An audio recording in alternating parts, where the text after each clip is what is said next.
Welcome students. आज हम directly jump करते हैं एक बहुत ही इंपॉर्टेंट फिजिक्स टॉपिक पर, फिजिकल क्वांटिटीज और मेजरमेंट। स्पेसिफिकली हम बात करेंगे एरर्स की। देखें, जब हम कोई मेजरमेंट करते हैं तो क्या वो एक्चुअल में 100% परफेक्ट होती है? वेल, एग्जैक्टली नहीं। और इस लेसन में हम यही एक्सप्लेनेशन देखेंगे। So let's dive in. आज का हमारा लेसन प्लान कुछ इस तरह है।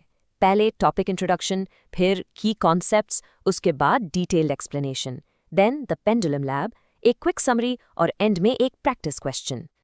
Okay, so part 1, topic introduction. जैसा कि मैंने कहा, no measurement is exact. Physics में जब भी हम किसी ऑब्जेक्ट की मेजरमेंट लेते हैं, एब्सोल्यूट परफेक्शन पॉसिबल ही नहीं है। एरर बेसिकली एक डिफरेंस है। कैसा डिफरेंस? आपकी मेजर्ड वैल्यू और उस क्वांटिटी की एक्चुअल या ट्रू वैल्यू के दरमियान का गैप। अब आप सोचेंगे कि ये एरर आता कहाँ से है। इसकी वजह हमारा इंस्ट्रूमेंट हो सकता है, ऑब्जर्वर की अपनी टेक्निक हो सकती है, या लिटरली जस्ट एनवायरनमेंट की conditions. Moving on to part 2, key concepts. यहाँ हम types of errors देखेंगे. एरर्स को मेनली दो टाइप्स में डिवाइड किया जाता है। एक तरफ है सिस्टमैटिक एरर्स। ये बिल्कुल प्रिडिक्टेबल होते हैं क्योंकि ये किसी सिस्टम फ्लॉ की वजह से आते हैं। इनका रिजल्ट या तो यूनिफॉर्मली ज्यादा होगा या यूनिफॉर्मली कम। और दूसरी तरफ रैंडम एरर्स। ये बिल्कुल इरेगुलर और अनप्रिडिक्टेबल होते हैं, मतलब हम इनका पहले से अंदाजा नहीं लगा सकते। ये कॉन्सेप्ट आपके आगे के लेसन के लिए एब्सोल्युटली क्रूशियल है।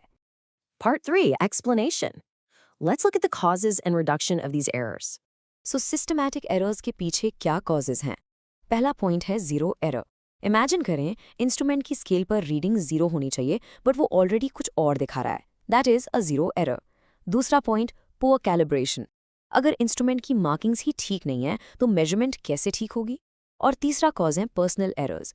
ये स्पेसिफिकली ऑब्जर्वर की बैड पोस्चर या गलत टेक्निक की वजह से आते हैं। अब सवाल ये है कि इन सिस्टमैटिक एरर्स को ठीक कैसे किया जाए। स्टेप 1, आप अपने इंस्ट्रूमेंट को एक परफेक्ट स्टैंडर्ड इंस्ट्रूमेंट के साथ कंपेयर करें। इस प्रोसेस को कैलिब्रेशन कहते हैं। स्टेप 2, आप एक मैथमेटिकल करेक्शन अप्लाई करें जिसे जीरो करेक्शन कहते हैं। जस्ट लाइक दैट, आप अपनी मेजर्ड वैल्यू को ट्रू वैल्यू के बिल्कुल करीब ला सकते हैं। राइट, आप चलते हैं रैंडम एरर्स की तरफ। इनका सबसे बड़ा कॉज एक्सटर्नल कंडीशंस हैं, जैसे अचानक टेम्परेचर में चेंजिंग आना या लैब में वोल्टेज फ्लक्चुएशंस होना।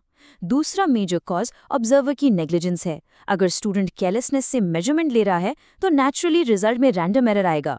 और याद रखें, ये टोटली इरेगुलर होता है। सिंस रैंडम एरर्स अनप्रिडिक्टेबल हैं, इनको फिक्स करने का तरीका थोड़ा डिफरेंट है।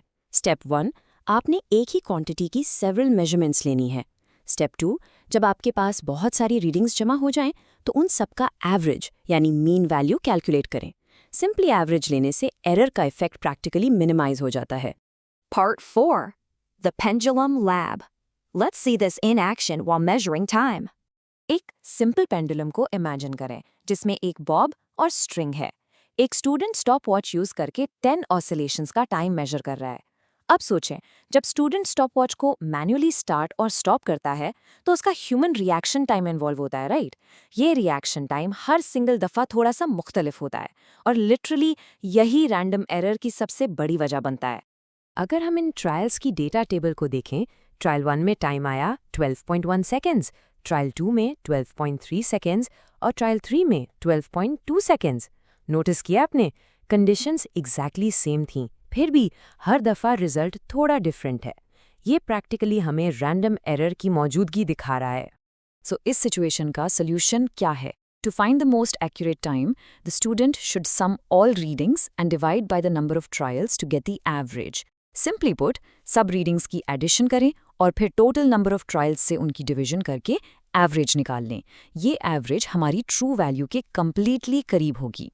एक क्विक क्लैरिफिकेशन सिस्टमैटिक एरर के हवाले से भी देता चलो। इस फॉर्मूला को देखें, z.c is equal to negative zero error. यहाँ z.c का मतलब है जीरो करेक्शन। अगर आपके इंस्ट्रूमेंट में पहले से जीरो एरर मौजूद है तो आप ब्लाइंडली ये फॉर्मूला यूज करके अपनी मेजरमेंट को मैथमेटिकली करेक्ट कर सकते हैं। It is a real game changer. Part 5, summary. Let's do a quick review of our key points. To summarize this whole thing, systematic errors mostly toolkit fault या observer की bad habit की वजह से होते हैं। Fix क्या है? Calibrate करें या zero correction apply करें। दूसरी तरफ, random errors environment या just bad luck की वजह से आते हैं।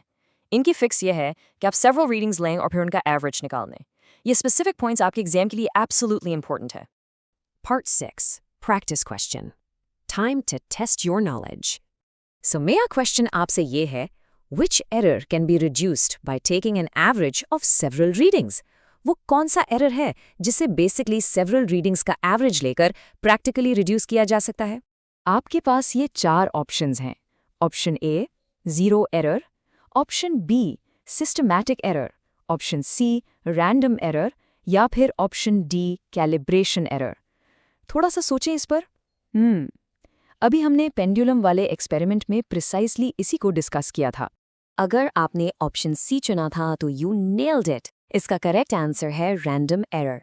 क्योंकि रैंडम एरर्स अनप्रिडिक्टेबल होते हैं, हम सिंपली सेवरल रीडिंग्स लेकर उनका एवरेज निकालते हैं ताकि एरर की नेट वैल्यू कम हो जाए. मुझे उम्मीद है आज का ये लेसन और एरर्स का कॉन्सेप्ट आपको फुली क्लियर हो गया होगा.